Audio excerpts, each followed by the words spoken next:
Welcome to Life from Within. I'm Kelly Dwyer, the creator and host of this podcast. This episode's going to be a little different. It's just going to be you and me. No guest, no interview here.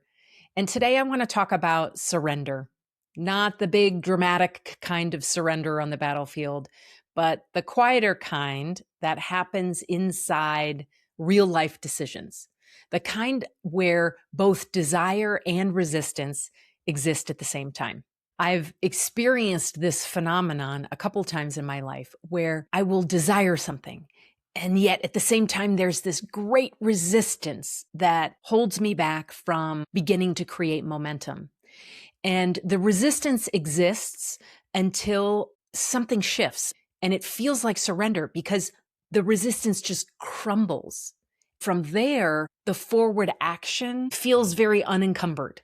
I can think of two examples of this when this has happened for me in my life. The first time was when I surrendered full-time to coaching. And the second time was when I decided to launch this podcast, Life from Within. Let me show you what this looked like in my life. It was about 9 years ago, and I was at a professional crossroads. I had recently left a job at a startup. I was extremely burned out. I had a 2-year-old son, and I was living on savings for the time being. I didn't know what was next. I had gone through a discernment process and sifted through all of the work I had done in my career to that point. It became clear to me that coaching and facilitation were where I felt the most value. There was clear value in the exchange between me and whoever I was coaching or whatever group I was facilitating. I'd gone through this discernment process. Coaching and facilitation felt very aligned for me, but it also felt risky. I didn't know if I could make it work financially. I didn't know if it was really the right direction for me.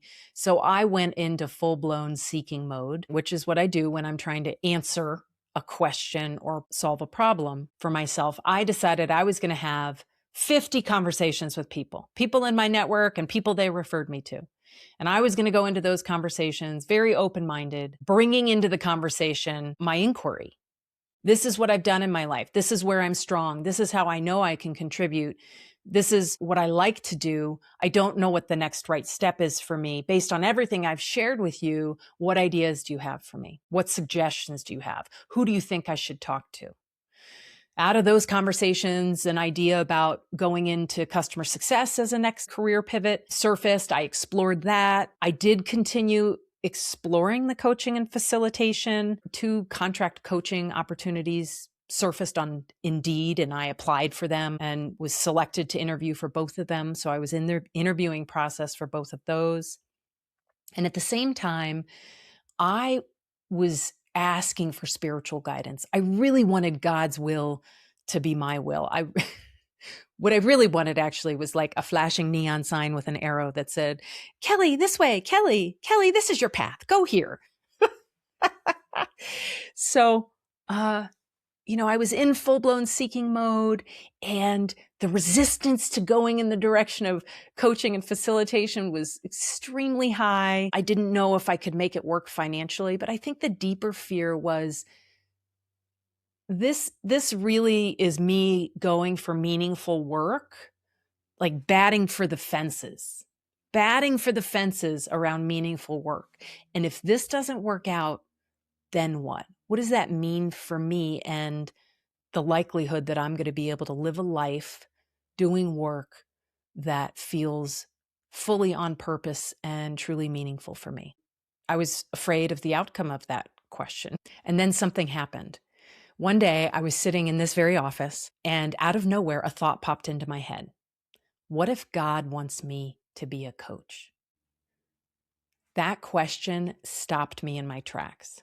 I thought, well, if God wants me to be a coach, who am I to say it's not going to work? That instant, all of my internal resistance crumbled and I surrendered. My self-trust returned.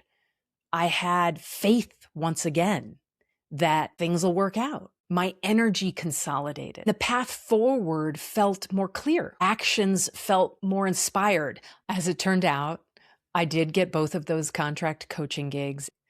And the momentum began to build for this new full-time coaching and facilitation career.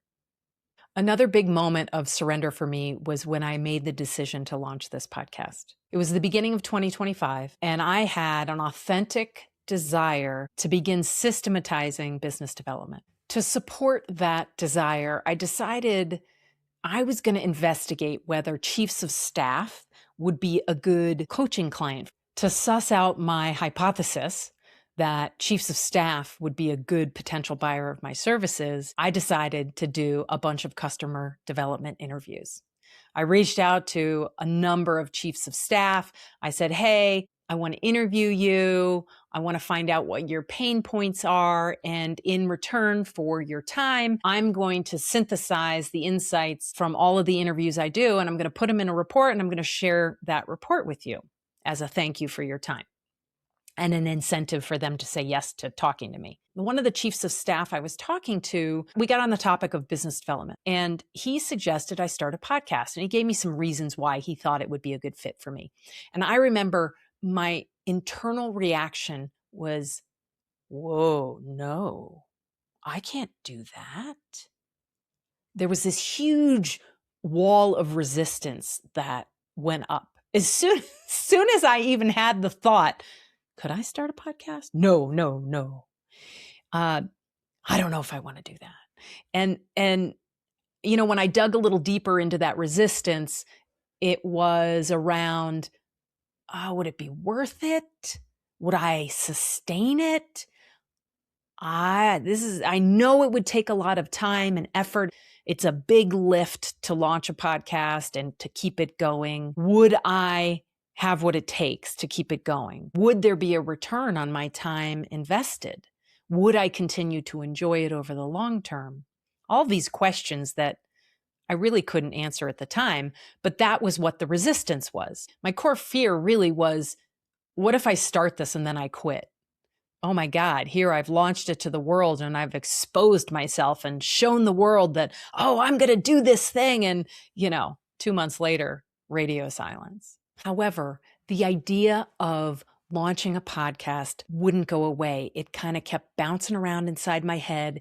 And I recognized that I had some genuine excitement around the idea of having my own podcast, having my own show, being able to interview people, sharing wisdom with the world. So I did what I normally do. I began to gather information. I was talking to various people who had podcasts about what it was like, how much time, how much money, what it actually takes to launch and sustain a podcast. I also got some coaching around this.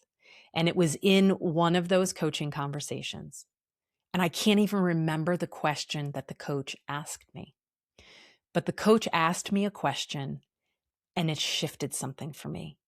And my answer went from, no, I'm not going to do this, to, yeah, I want to do this and I can do this and I'm going to do this.